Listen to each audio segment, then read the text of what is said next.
everybody. So we are playing Genesis, which is a fantasy flight system. What this does is it is storytelling dice.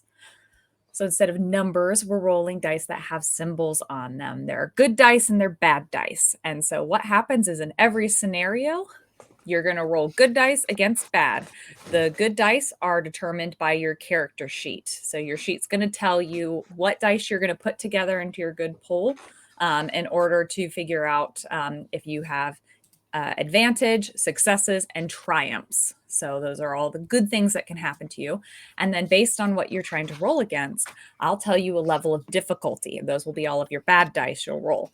You roll them all together and they cancel each other out. So whatever ends up being left is the result. And that's what we'll read. And because we're still learning the system, we'll work together to tell you guys what your dice pool should be based on what your character sheet says. It's pretty easy to figure out once you get into it a little bit. You'll pick it up and then you'll get used to reading the dice. So we'll look at the answers together. And with that, a success and a failure, simple. Whatever you wanted to do, it either does or does not happen. Advantage or disadvantage means because you attempted to do something extra good or something extra bad could have happened. So example is you go to swing and attack somebody.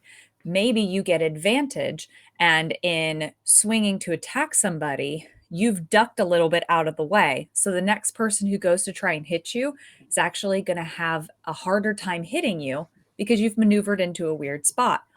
Or if you got disadvantage, same thing. You go to attack somebody, but maybe now you've overextended and you've hurt yourself and now you're off balance. So if they go to hit you, it's going to be easier to hit you because you're not able to defend yourself. So simple additional mechanic happens because of what you tried. Then there's triumph and despair. Something fantastic happens because you tried, or something very terrible happens because you tried. So maybe you do something so cool and maybe you succeed on it, or maybe it was just really inspirational and a bunch of people around you feel inspired. And so now everyone around you is going to get boosts to everything they do because it was such a great moment. Or maybe when you did something, you made yourself a huge target, and now all the bad guys in the room are going to go for you, putting you at the highest risk. Something great or bad happens, regardless of whether or not you succeed or fail. So storytelling dice, multiple outcomes happen because of every action. And that's where you get to negotiate with me. If you have something you want to do with that success or with success or failure, it's straight. But with the advantage, despair, or advantage, disadvantage, triumph, despair, you can throw suggestions. I can also give you some. And then we tell the story with that. And triumphs and despairs do not have to be used at that moment. You can pocket them. And we did do that last game. So if you roll a triumph and there's nothing in that moment, it doesn't have to be related to that moment.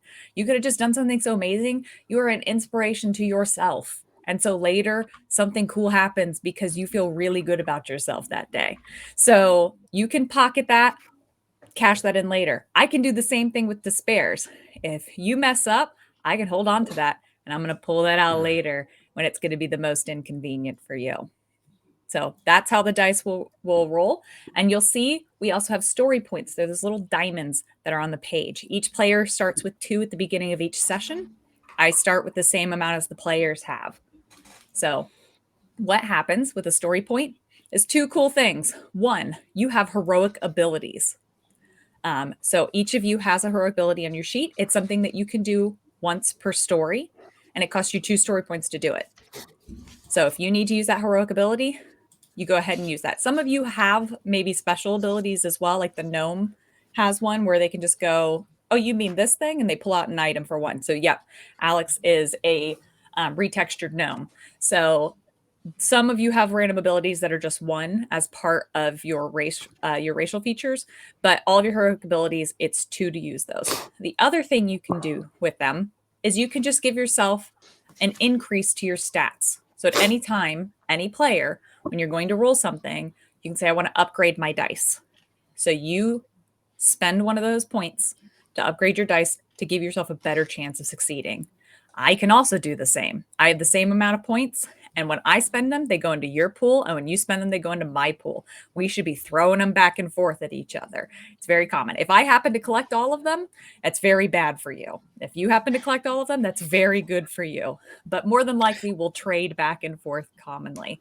But feel free to use those to increase your chances of success.